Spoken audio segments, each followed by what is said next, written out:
Assalamu alaikum. I'm a student of sir वैस मिर्चावाला from मिर्चावाला hub of accountancy और मैंने कल ही उनका ATX का चैप्टर नंबर 3 ख़त्म किया which is tax reducers and tax efficient investments in UK. तो मैंने सोचा इस पर एक रिवीजन वीडियो बनाते हैं कि कोई भी अगर ATX का स्टूडेंट ये वीडियो देखे तो उसका भला हो जाए और अगर कोई भी ना देखे तो एटलीस्ट मेरी अच्छी रिवीजन हो जाए। तो बेसिकली यूके में आपको 4 ऐसी इन्वेस्टमेंट्स हैं जिस पे अगर कोई इंडिविजुअल इन्वेस्ट करता है तो उसको कुछ टैक्स रिलीफ दिए जाते हैं ताकि आम पब्लिक इनकरेज हो इनमें इन्वेस्ट करने से। ठीक है, सबसे पहला है इन्वेस्टमेंट इन पेंशन के आप अपने बुढ़ापे के सहारे के लिए अभी से पेंशन में खुद से कंट्रीब्यूशन करना स्टार्ट कर दें तो उस पर आपको एक टैक्स रिलीफ है। दूसरा एक है सीड एंटरप्राइज इन्वेस्टमेंट स्कीम जिसके जरिए आप स्टार्टअप्स जिसमें रिस्क बहुत ज़्यादा होता है उसमें आप स्टार्टअप्स के शेयर बाय कर सकते हैं SEIS इन्वेस्टमेंट स्कीम के जरिए, उस पर भी आपको टैक्स रिलीफ मिलेंगे। तीसरा है एंटरप्राइज इन्वेस्टमेंट स्कीम जिसमें आप स्टार्टअप की जगह एक अनकोटेड कंपनी यानी कि अनलिस्टेड कंपनी जिसमें रिस्क ज़्यादा ही होता है लेकिन स्टार्टअप से एटलीस्ट कम ही होता है उसके शेयर्स बाय कर सकते हैं और उस पर भी आपको टैक्स रिलीफ मिलेंगे। और चौथा है कि वेंचर कैपिटल ट्रस्ट के आप जो कि लिस्टेड कंपनीज होती हैं इनके आप जाके शेयर्स बाय कर रहे हैं तो इन पर भी आपको टैक्स रिलीफ मिलेंगे। तो जो सबसे पहली हमारी इन्वेस्टमेंट है इन्वेस्टमेंट इन पेंशन, इस पर तो सर वैस मिर्चावाला का अपना एक अलग से सेपरेट चैप्टर है तो इस पर रिविजन वीडियो भी सेपरेट ही होनी चाहिए क्योंकि ये इटसेल्फ एक लेंथी टॉपिक है। थोड़ा बाकी 3 की डिस्कशन कर लेते हैं हम। सबसे पहले जो है वो SEIS आ जाती है। SEIS है सीड एंटरप्राइज इन्वेस्टमेंट स्कीम। इसमें कोई भी स्टार्टअप टैक्स डिपार्टमेंट के पास जाता है और वो कहता है कि मैं चाहता हूँ कि लोग हमारी कंपनी में इन्वेस्ट करें, लेकिन लोग इनकरेज नहीं है क्योंकि ऑब्वियसली हर इंडिविजुअल चाहता है कि सबसे कम रिस्क वाली एंटिटी में वो इन्वेस्ट करे और वो जाके लिस्टेड कंपनीज में इन्वेस्ट कर देता है। तो स्टार्टअप टैक्स डिपार्टमेंट्स को ये कहता है कि हम चाहते हैं कि हमें इन्वेस्ट किया जाए तो आप हमें अप्रूवल दे दें as seed enterprise investment scheme का कि कोई भी इन्वेस्टर आके अगर हमारी कंपनी में हमारे स्टार्टअप में सीड एंटरप्राइज इन्वेस्टमेंट स्कीम के जरिए इन्वेस्ट करता है तो उसको कुछ टैक्स रिलीफ मिले। इससे इन्वेस्टर इनकरेज होता है और वो लिस्टेड कंपनीज के अलावा जो स्मॉल स्टार्टअप्स होते हैं उनकी तरफ भी देखता है कि यार अगर मैं इन्वेस्ट करूँ उनमें तो चलो रिस्क तो एटलीस्ट हाई है लेकिन मुझे एटलीस्ट टैक्स बेनिफिट्स मिल रहे हैं, टैक्स रिलीफ मिल रहे हैं। ठीक है, अब क्या कोई स्टार्टअप SEIS के लिए एलिजिबल है या नहीं है, क्या उसका अप्रूवल हो गया या नहीं है, ये हमारे कोर्स में नहीं है। हमारे कोर्स में इन्वेस्टर का पॉइंट ऑफ व्यू है कि क्वालिफाइड इन्वेस्टर इन्वेस्टर को एक क्वालिफाइड इन्वेस्टर होना चाहिए अगर वो SEIS में इन्वेस्ट करने से सारे टैक्स रिलीफ हासिल करना चाहता है। क्वालिफाइड इन्वेस्टर क्या है? क्वालिफाइड इन्वेस्टर को लॉ ने डिफाइन कर लिया कि SEIS के लिए कोई बंदा क्वालिफाइड इन्वेस्टर तब होगा जब वो कंपनी का एम्प्लॉई ना हो लेकिन डायरेक्टर को फिर भी परमिटेड है, यानी कि एम्प्लॉई हो अगर उस स्टार्टअप का तो वो तो SEIS के जरिए इन्वेस्ट नहीं कर सकता और टैक्स रिलीफ हासिल नहीं कर सकता लेकिन स्टिल डायरेक्टर्स के लिए अलाउड है। ठीक है, नंबर 1। नंबर 2 के जो उस बंदे की SEIS में इन्वेस्टमेंट है वो 100,000 से ज़्यादा नहीं होनी चाहिए। अगर 100,000 से ज़्यादा है तो वो क्वालिफाइड इन्वेस्टर नहीं है और उसको ये टैक्स रिलीफ्स नहीं मिलेंगे। और नंबर 3 कि उसकी जो टोटल शेयर होल्डिंग है SEIS के जरिए, 2 तरह की शेयर होल्डिंग हो सकती है। एक बंदा SEIS के जरिए भी एक स्टार्टअप के शेयर्स बाय कर सकता है और अलग से भी बाय कर सकता है, लेकिन उसकी जो SEIS के जरिए होल्डिंग है वो 30% ऑफ टोटल शेयर होल्डिंग से ज़्यादा नहीं होनी चाहिए। ये 3 कंडीशन में अगर ये 3 कोई बंदा मीट करता है तो वो क्वालिफाइड इन्वेस्टर है और वो SEIS के जरिए एक स्टार्टअप में इन्वेस्ट करके टैक्स रिलीफ हासिल कर सकता है। अब टैक्स रिलीफ क्या है? 3 तरह के टैक्स रिलीफ हैं। सबसे पहले है income tax relief. Income tax relief आपको मिलता है SEIS के केस में करंट ईयर और प्रीवियस ईयर टैक्स लायबिलिटी के अगेंस्ट। ठीक है, करंट ईयर और प्रीवियस ईयर टैक्स लायबिलिटी के अगेंस्ट। इसमें होता ये है कि आपने जो भी SEIS में इन्वेस्टमेंट की है, ओरिजिनल इन्वेस्टमेंट आपकी, एक आप ये देख लेंगे कि आपने ओरिजिनल इन्वेस्टमेंट की क्या की है और दूसरा आप देख लेंगे कि आपकी प्रीवियस ईयर टैक्स लायबिलिटी और करंट ईयर टैक्स लायबिलिटी का सम कितना बनता है।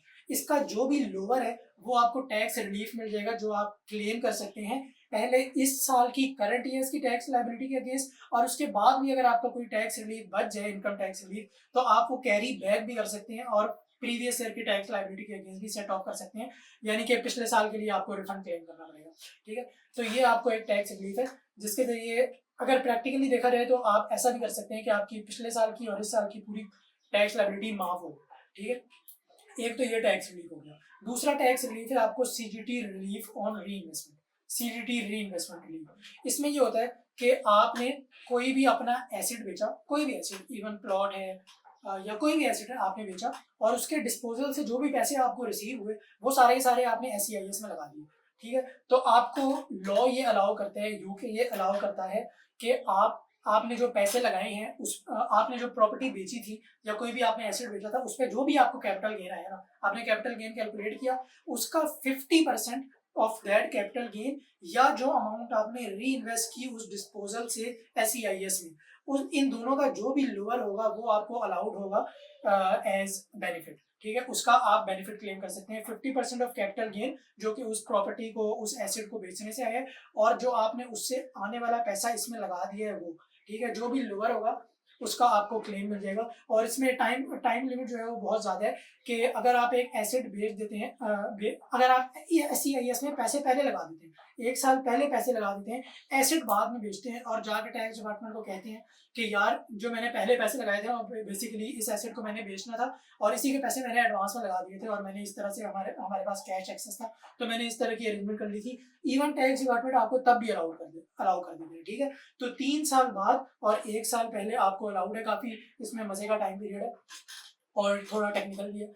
ये दूसरा हो गया। और तीसरा आपको टैक्स रिलीफ ये मिलता है कि जब भी आप उस SEIS के शेयर्स बेचेंगे, ठीक है, तो दो ही सिचुएशंस हो सकती हैं, या तो आपको उन शेयर्स बेचने पर कैपिटल गेन मिल सकता है या आपको लॉस आ सकता है।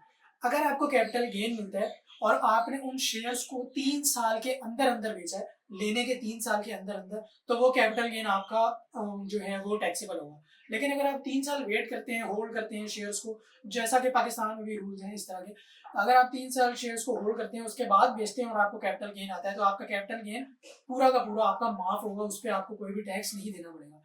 और अगर आप एक स्टार्टअप में इन्वेस्ट करते हैं SEIS के जरिए और गॉड फॉरबिड आपको कोई उसमें लॉस आ जाता है, तो लॉस आपका पूरा का पूरा आपका एज अ रिलीफ काउंट होगा, यानी कि आप उसका पूरा रिलीफ काउंट करा सकते हैं। जो भी आपको लॉस आया उसको आप दो तरह से अपनी टैक्स लाइबिलिटी के अगेंस्ट सेट ऑफ कर सकते हैं। एक ये कि आप उसको कैपिटल गेन में ले जाएं, कैपिटल गेन में आप देखें बाकी एसेट्स पे आपका क्या कैपिटल गेन आया है, उसके अगेंस्ट आप इस रिलीफ को, लॉस रिलीफ को एडजस्ट कर लें, उस तरह भी आपकी लाइबिलिटी कम हो जाएगी। और दूसरा तरीका ये है कि आप यूके में जिस तरह इनकम टैक्स पे अपना नॉन सेविंग्स पे टैक्स कैलकुलेट करते हैं, तो उसमें आपकी जो टैक्सेबल इनकम आ रही है, टैक्सेबल इनकम के अगेंस्ट आप उस लॉस रिलीफ को एडजस्ट कर दें, तो आपकी टैक्सेबल इनकम कम हो जाएगी और आपका जो इनकम टैक्स है वो भी कम हो जाएगा।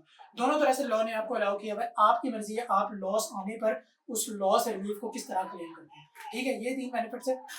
उसके बाद इंपॉर्टेंट है क्लॉबैक। क्लॉबैक ये होता है कि अगर कोई भी बंदा जो क्वालिफाइड इन्वेस्टर था वो अब क्वालिफाइड इन्वेस्टर ना रहे, यानी कि वो जो 3 कंडीशन हमने पढ़ी थी उसमें से कोई भी वो वायोलेट कर दे और वो अब क्वालिफाइड इन्वेस्टर ना रहे, या फिर वो 3 साल के अंदर अंदर अपने SEIS शेयर्स बेच दें। हमने पढ़ा था SEIS में जो लिमिट होती है वो 3 साल की होती है। 3 साल के बाद अगर आपने बेचा तो आपको कैपिटल गेन पे कोई टैक्स नहीं देना पड़ता है। अगर आप 3 साल के अंदर बेचते हैं तो आपको कैपिटल गेन पे टैक्स मिल जाता है और आपके और भी कुछ वो है जो टैक्स रिलीफ है वो ले लिए जाते हैं। वो हम पढ़ते हैं। सबसे पहले इनकम टैक्स रिलीफ आपका विथड्रॉ हो जाता है, और वो विथड्रॉ किस तरह होता है, लोअर ऑफ ओरिजिनल रिलीफ जो कि आपको रिसीव हुआ था, जो कि हमने पहले पढ़ा कि आपको रिलीफ मिलता है previous years tax liability plus this years cash liability का सम और ओरिजिनल इन्वेस्टमेंट का लोअर। ठीक है, इन दोनों में से जो भी लोअर होगा उस पर आपको टैक्स रिलीफ मिलेगा। लेकिन अगर आप अब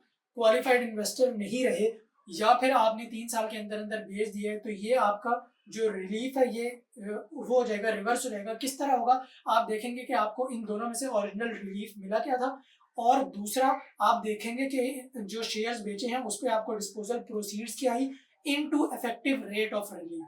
ठीक है, इन दोनों में से जो भी लोअर होगा उससे आपकी टैक्स लायबिलिटी इंक्रीज हो जाएगी, यानी कि आपका जो रिलीफ है वो खत्म हो जाएगा। ठीक है, दूसरी चीज जो कि आपको पहले CDT रिलीफ, री इन्वेस्टमेंट रिलीफ मिला था कि आप कोई भी एसेट बेचें उसके डिस्पोजल का पैसा SEIS में लगाएं तो उस पर आपको टैक्स रिलीफ मिलेगा 50% ऑफ कैपिटल गेन, और ओरिजिनल री इन्वेस्टमेंट जो आपने की थी वो भी आपका अब चार्जेबल हो जाएगा। वो भी आपका अब जो पहले एग्जेम्प्ट हो रहा था आपका गेन वो अब एग्जेम्प्ट नहीं रहेगा। 50% जो कैपिटल गेन था वो अब चार्जेबल हो जाएगा। जैसे ही आप SEIS के शेयर्स विदिन 3 ईयर्स बेचेंगे, जब बेचेंगे उसी साल वो भी चार्जेबल हो जाएगा। ठीक है, और तीसरा ये है कि आपने जो, हाँ, कैपिटल गेन जो आपका SEIS पे माफ होता था कि अगर आपने 3 साल के बाद बेचे तो SEIS पे जो भी आपको कैपिटल गेन मिले वो माफ होगा, वो अब चार्जेबल होगा क्योंकि आपने 3 साल के अंदर बेच दिया।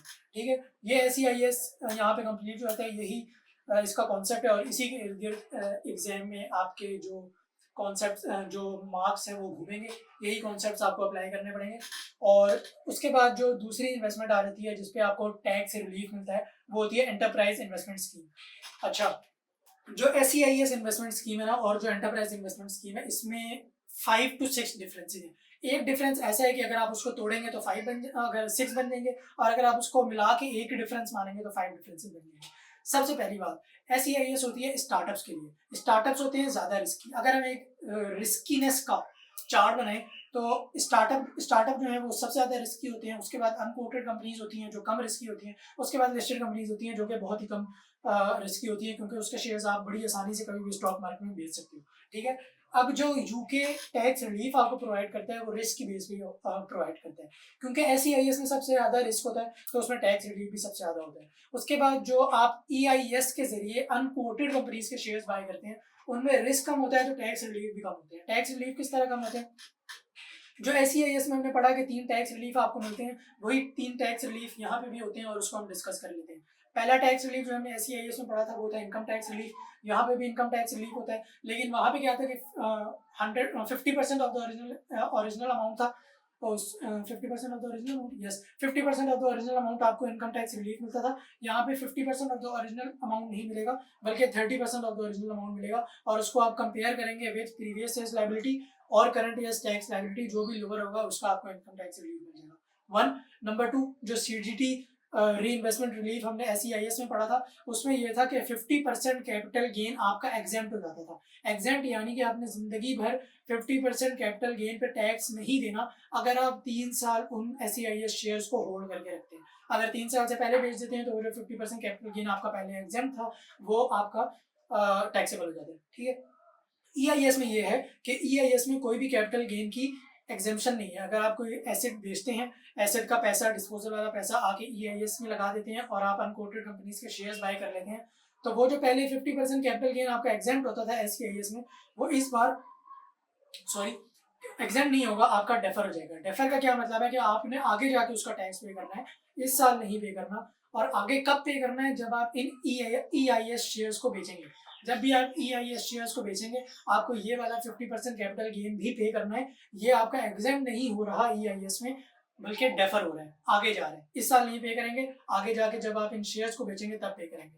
वही बात है कि रिस्क कम है तो बेनिफिट्स भी कम है। ठीक है, तीसरा आ जाता है कि अगर आप EIS के शेयर्स बेचें तो उस पर क्या एप्लीकेशन होगी। SEIS में हमने पढ़ा था कि अगर आप बेचते हैं और कैपिटल गेन आता है और आपने 3 साल में बेचा है तो वो टैक्सेबल होगा। अगर 3 साल बाद बेचा है तो कैपिटल गेन सारा का सारा आपका उन शेयर्स पे एग्जेम्प्ट हो जाएगा।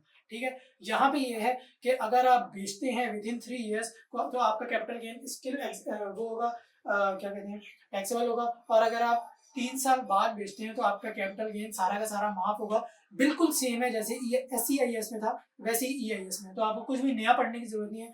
जैसे SEIS में था कैपिटल गेन और लॉस वाली कंडीशन, वैसे ही EIS में लॉस में भी ऐसे ही होगा कि आप जब भी बेचें, ठीक है, 3 साल में बेचें। अच्छा, ये चीज़ मैं बताना भूल गया कि SEIS में अगर लॉस आ गया, ठीक है, लॉस आ गया आपका, तो लॉस आपका कभी भी अलाउड है। 3 साल के अंदर बेचें, 3 साल बाद बेचें, लॉस आपका हर वक्त क्लेमेबल रिलीफ होगा। इधर भी ऐसी है कि अगर आपका EIS में गॉड फॉरबिड लॉस आ जाता है तो वो लॉस आपका हमेशा हमेशा क्लेमेबल होगा, क्लेमेबल रिलीफ होगा, चाहे आप 3 साल होल्ड करें EIS शेयर्स को या ना करें। ठीक है, ये बात होगी। अच्छा, अब इसके क्लॉबैक देख लेते हैं कि अगर इनकम टैक्स रिलीफ इसमें विथड्रॉ होगा। वही बात है कि आप क्वालिफाइड इन्वेस्टर थे, अब नहीं रहे, ठीक है, नॉन क्वालिफाइड हो गए, या आपने 3 साल होल्ड करना था। EIS में भी 3 साल होल्ड करने की वो है रिक्वायरमेंट है, आपने 3 साल होल्ड नहीं किया, पहले भेज दिया, तो आप पे जो रिलीफ लगाए गए थे पहले 3, वो आपसे अब विथड्रॉ कर लिए जाएंगे। सबसे पहले आपसे इनकम टैक्स रिलीफ विथड्रॉ किया जाएगा।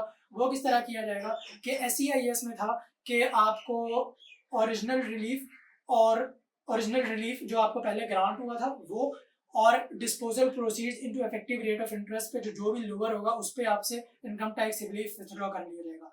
बिल्कुल डिट्टो कॉपी EIS में भी यही कंडीशन है, कुछ नया पढ़ने की जरूरत नहीं है, बिल्कुल SEIS वाला ही कॉपी पेस्ट है। कि आप देखेंगे लोअर क्या है, आपको डिस्पोजल प्रोसीड्स उन शेयर्स पे बेचने पे, जो EIS वाले शेयर्स आपने बेचे हैं उस पर जो डिस्पोजल प्रोसीड्स आई हैं into effective rate of relief, number 1। Number 2, original relief आपको EIS पे इनकम टैक्स का मिला कितना था। दोनों आपने कंपेयर किए, जो भी लोअर है उससे आपका इनकम टैक्स रिलीफ विथड्रॉ हो जाएगा। विथड्रॉ होने का क्या मतलब है कि जिस साल आपने EIS शेयर्स बेचे हैं उस साल आपकी टैक्स लायबिलिटी में ये वाली अमाउंट ऐड हो जाएगी और आपकी टैक्स लायबिलिटी इंक्रीज हो जाएगी। दूसरा, CGT री इन्वेस्टमेंट रिलीफ, यहाँ पे क्योंकि डेफर होता था, अब वो जो डेफर होता था अब वो डेफर नहीं रहेगा, वो इसी साल जिस साल आपने EIS शेयर्स बेचे हैं इस साल वो टैक्सेबल हो जाएगा। ठीक है, ये दो चीजें थी। और तीसरा कैपिटल गेन, जैसा क्योंकि आपने 3 साल के अंदर अंदर भेज दिया तो कैपिटल गेन आपका एग्जेम्प्ट नहीं रहेगा और चार्जेबल हो जाएगा। ठीक है, EIS भी हो गया, SEIS भी हो गया। SEIS और EIS में ज्यादा डिफरेंसेस नहीं है, 6 डिफरेंसेस हैं जो कि मैंने आपको बता दिए। उससे आगे चलते हैं, तीसरा जो चौथी इन्वेस्टमेंट है जिस पे आपको टैक्स रिलीफ मिलता है यूके की तरफ से, वो है वेंचर कैपिटल ट्रस्ट। अब वेंचर कैपिटल ट्रस्ट का पहले हम कॉन्सेप्ट पढ़ लेते हैं कि वेंचर कैपिटल ट्रस्ट का मकसद क्या होता है। वेंचर कैपिटल ट्रस्ट एक ऐसी लिस्टेड कंपनीज होती हैं जो बहुत ज़्यादा पब्लिक से बहुत ज़्यादा पैसा इकट्ठा करती हैं और इसको मल्टीपल SEIS और EIS में इन्वेस्ट करती हैं। करती ये भी वही काम है जो हम EIS और SEIS में करते थे, लेकिन अब जो इन्वेस्टर है वो डायरेक्ट SEIS EIS में नहीं कर रहा, बल्कि एक लिस्टेड कंपनी के जरिए उनमें इन्वेस्ट कर रहा है और इसका उसको बेनिफिट भी होता है। बेनिफिट किस तरह से होता है, एक तो आपने लिस्टेड कंपनी में इन्वेस्ट किया हुआ है, आपने वेंचर कैपिटल ट्रस्ट के शेयर्स बाय किए हुए। लिस्टेड कंपनी के शेयर्स आपको पता है बहुत आसान होता है बेचना, तो आपका रिस्क बहुत कम होता है। दूसरा, वेंचर कैपिटल ट्रस्ट को चलाने वाले जो होते हैं वो एक्सपर्ट होते हैं, वो 20-25 साल उनका तजुर्बा होता है, वो कर ही शुरू से ये रहे होते हैं कि उन्होंने इन्वेस्टमेंट्स करनी होती है, तो वो आपसे एक इंडिविजुअल से अच्छा ही नॉलेज रखते हैं और वो बेहतर आपकी इन्वेस्टमेंट को आपके नाम पर इन्वेस्ट कर सकते हैं। तीसरा जो बेनिफिट होता है कि क्योंकि बहुत ज़्यादा लोगों के पैसे एक जगह इकट्ठे हुए होते हैं और बहुत ज़्यादा कंपनीज मल्टीपल SEIS और मल्टीपल अनकोटेड कंपनीज में वो पैसा लगा हुआ होता है, तो जो हर बंदे का रिस्क होता है वो पूल हुआ होता है। एक कंपनी अगर फेल हो भी जाती है तो वेंचर कैपिटल ट्रस्ट को नुकसान नहीं होगा। वेंचर कैपिटल ट्रस्ट को नुकसान नहीं होगा तो वेंचर कैपिटल ट्रस्ट के जो शेयर होल्डर्स हैं जिन्होंने शेयर्स होल्ड किए हैं, जो कि हम हैं UK सिटीजन्स, उनको भी ज़्यादा नुकसान नहीं होगा। ठीक है, वेंचर कैपिटल ट्रस्ट की जो टैक्स रिलीफ है वो बहुत ही आसान है स्टूडेंट्स के लिए, क्योंकि जो CGT री इन्वेस्टमेंट रिलीफ हम पहले पढ़ते हुए आए हैं कि हमें जो डिस्पोजल प्रोसीड्स पे कोई भी एसिड बेचें उसके डिस्पोजल प्रोसीड में SEIS में और EIS में टैक्स रिलीफ मिलता है। यहाँ पे ऐसा कोई टैक्स रिलीफ है ही नहीं, यहाँ पे है ही नहीं, यहाँ पे आपको पढ़ने की जरूरत ही नहीं है। यहाँ पे कुछ इस तरह का वेंचर कैपिटल में अगर आप इन्वेस्ट करते हैं तो इस तरह का आपको कोई रिलीफ मिलेगी। इनकम टैक्स रिलीफ आपको मिला है। इनकम टैक्स रिलीफ आपको किस तरह मिला है कि आपको 50% ऑफ ओरिजिनल इन्वेस्टमेंट का इस बार रिलीफ नहीं मिलेगा। जिस तरह EIS में मिलता था 30% ऑफ ओरिजिनल इन्वेस्टमेंट, वही मिलेगा 30% ऑफ ओरिजिनल इन्वेस्टमेंट। और साथ में आप कंपेयर किससे करेंगे, EIS और SEIS में आप कंपेयर करते थे आपकी प्रीवियस ईयर और इस साल की लायबिलिटी के अगेंस्ट। ठीक है, करंट ईयर और प्रीवियस ईयर लायबिलिटी दोनों को सम करते थे, उसके अगेंस्ट आप अपनी ओरिजिनल इन्वेस्टमेंट को कंपेयर करते थे। लेकिन इस बार आप अपनी प्रीवियस ईयर लायबिलिटी को अकाउंट फॉर नहीं करेंगे, आप अपनी सिर्फ करंट ईयर टैक्स लायबिलिटी को अकाउंट फॉर करेंगे। यानी कि एक तरह से आपका रिलीफ और कम हो गया, क्योंकि आपका रिस्क कम हुआ तो आपका रिलीफ भी कम होगा। और इससे आने वाला जो इनकम टैक्स रिलीफ होगा वो आप पिछले साल की लायबिलिटी के अगेंस्ट कैरी बैक करके उसके अगेंस्ट सेट ऑफ कर भी नहीं सकते, आपको सिर्फ करंट ईयर टैक्स लायबिलिटी के अगेंस्ट एक रिलीफ रहा है। ठीक है, तीसरा, अगर आप वेंचर कैपिटल ट्रस्ट के शेयर्स बेचते हैं तो कैपिटल गेन पे आपको वही है कि टैक्स नहीं लगेगा अगर आप 3 साल के अंदर बेचते हैं, और अगर 3 साल के बाद बेचते हैं तो आपको टैक्स लगेगा। मैं एक बार दोबारा पढ़ लेता हूँ, मेरा ख्याल है मैं कॉन्सेप्ट थोड़ा भूल गया, लेट मी जस्ट चेक।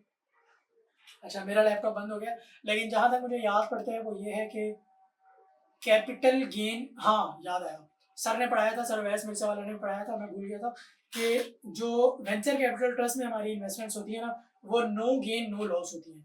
यानी कि अगर आपका वेंचर कैपिटल ट्रस्ट के शेयर्स बेचने पर कोई लॉस हो तो उस पर आपको लॉस रिलीफ भी नहीं मिलेगा, लेकिन अगर आपको कोई कैपिटल गेन हो तो उस पर आपको टैक्स नहीं पे करना, यानी कि no capital gain no loss relief. तो इससे हमारे लिए वेंचर कैपिटल ट्रस्ट की जो टैक्स रिलीफ है वो और भी आसान हो जाते हैं, क्योंकि ना आपको वेंचर कैपिटल ट्रस्ट के बेचने पर कोई फायदा होने पर टैक्स लग रहा है और ना ही कोई नुकसान होने पर टैक्स रिलीफ मिल रहा है, तो कोई इम्प्लीकेशन नहीं है। दूसरा, CGT री इन्वेस्टमेंट रिलीफ की भी कोई इम्प्लीकेशन नहीं है। तो अगर वेंचर कैपिटल ट्रस्ट अगर आपको एग्जाम में आए तो आपके लिए सिर्फ 2 ही इम्प्लीकेशन बनती हैं, वो ये कि पहले आपने देखना है इनकम टैक्स रिलीफ मिला कितना है, और अगर उसने 3 साल के अंदर बेच दिया या वो नॉन क्वालिफाइंग इन्वेस्टर हो गया तो इनकम टैक्स रिलीफ का विथड्रॉवल क्या हो गया। तो ये वेंचर कैपिटल ट्रस्ट और भी आसान हो गए। EIS में थोड़े वेंचर कैपिटल ट्रस्ट से ज़्यादा रिलीफ है क्योंकि ज़्यादा रिस्की है, स्टार्टअप सबसे ज़्यादा रिस्की है, तो SEIS में आपको बहुत ज़्यादा रिलीफ है। तो ये था चैप्टर। आई होप मैंने सब कुछ कवर किया, और अगर मैंने कोई कॉन्सेप्ट गलत बोला है तो प्लीज़ मुझे करेक्ट कर दीजिएगा, और अगर मैं कुछ मिस कर गया हूँ तो वो भी मुझे याद करा दीजिएगा। मिस करने से याद आया, यस मैं वाकई मिस कर रहा था। एक चीज़ जो कि इम्पॉर्टेंट है जानना, वो ये कि SEIS में अगर आप इन्वेस्ट करते हैं और EIS में आप इन्वेस्ट करते हैं, SEIS EIS में इन्वेस्ट करने से, उनके शेयर्स बाय करने से, ऑब्वियसली जब आप शेयर बाय करते हैं, शेयर होल्डर बन जाते हैं, तो आपको डिविडेंड भी रिसीव हो सकता है। तो इन दोनों में इन्वेस्ट करने से अगर आप कोई डिविडेंड रिसीव करते हैं तो वो डिविडेंड टैक्सेबल होगा, आपका इनकम टैक्स में वो डिविडेंड टैक्सेबल होगा। लेकिन अगर वेंचर कैपिटल में आपने इन्वेस्ट किया हुआ है, वेंचर कैपिटल के शेयर्स बाय किए हुए हैं, उससे आपको कोई डिविडेंड मिलता है, तो वो डिविडेंड भी इनकम टैक्स में आपको एग्जेम्प्ट होगा। वेंचर कैपिटल में इन्वेस्ट करने से मिलने वाला डिविडेंड आपका एग्जेम्प्ट होगा, उस पर आपको कोई टैक्स नहीं पे करना। और वेंचर कैपिटल में जो इन्वेस्ट करने की लिमिट है वो है 200,000। अगर एक बंदा 200,000 से ज़्यादा एक वेंचर कैपिटल में इन्वेस्ट करता है तो उसको ये वाले सारे रिलीफ नहीं मिलेंगे। सारे क्या, बल्कि एक ही रिलीफ मिले, उनकी बात होती है इनकम टैक्स रिलीफ, वो नहीं मिलेगा अगर वो 200,000 से ज़्यादा इन्वेस्ट कर देता है एक वेंचर कैपिटल में। That's it for today, thank you so much.